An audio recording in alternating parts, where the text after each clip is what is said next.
They tell you country living is peaceful, that it's quiet, slow, safe. But I'm here to tell you, out here, peace has claws, and sometimes wings. I left the city behind thinking I was escaping the chaos. In truth, I was walking into a wilder kind of world. I inherited a stretch of land that looked like something from a postcard. 100 acres of pine, rolling fields, a mirrored lake, and a sky that stretched so wide it could swallow you whole. And it very nearly swallowed something else. The first time I saw the eagle, I wasn't scared. I was awed. It was massive, wingspan like a ceiling beam, maybe more. It soared so high, so slow, so sure of itself. I stood there with my jaw half open, my coffee forgotten, my puppies, two wrinkled Shar-Pei brothers named Tofu and Beans, trotting ahead of me across the grass. But the second time I saw it, it wasn't awe. It was instinct, cold, ancient fear. The kind that doesn't come from the brain. It comes from somewhere lower, deeper, the part of you that remembers what it felt like to be prey.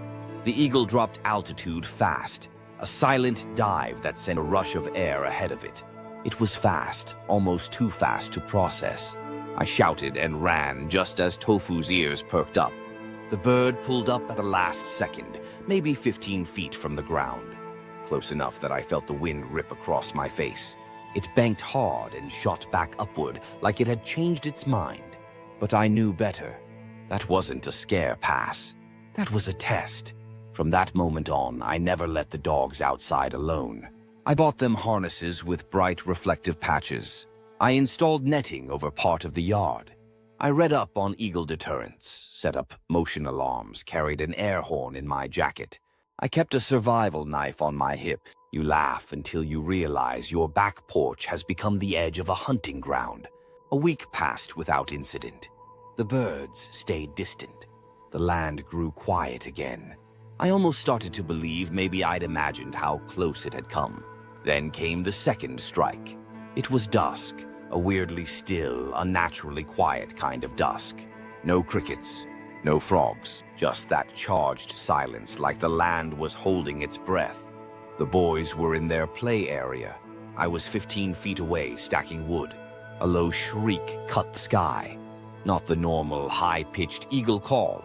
This was deeper, sharper. It didn't sound like a bird at all. I turned just in time to see the eagle descending. Faster this time, lower, more committed. I dove over the fence just as it reached them. I swung my arms, screamed, threw a piece of kindling in its path. The thing flared its wings, a span wider than I was tall, and passed so close I could hear the feathers cutting the air.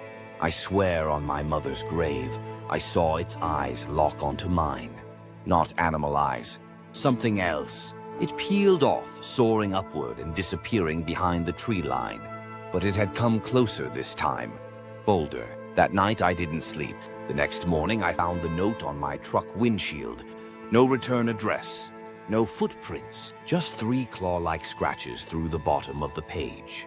Not pencil, not knife.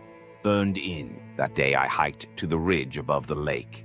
I needed answers. I needed to find whoever R was. What I found was worse. Half buried in the undergrowth was a small stone marker. Roscoe Teller, 1942 to 2009. He warned us. Beneath a stone slab, I unearthed a rusted tin. Inside was a journal wrapped in waxed cloth. The pages were warped and smeared, but legible. It read like the confessions of a man slowly unraveling. His dog taken by a bird in 2005. Scratches on the trees that didn't match talons. Sounds in the night. Shadows that circled but never flapped. He wrote about something he called the talon mind. A theory that some raptors carried memory not just through instinct, but through time. A genetic intelligence. Maybe more. I wish I could say I didn't believe him. But then came the third time. The pups were nearly 5 months old now, a little heavier, but still not safe. It was early morning, fog thick enough to taste.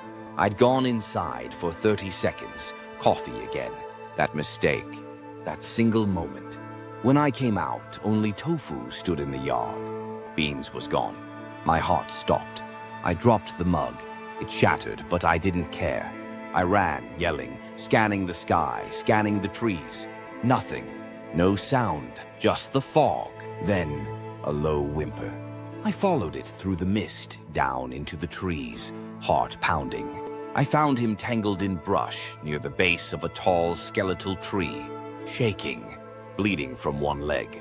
Above him, clinging to a broken limb, was the eagle. It wasn't alone. A second one landed nearby, slightly smaller but no less terrifying. Their heads turned in tandem, slow, fluid.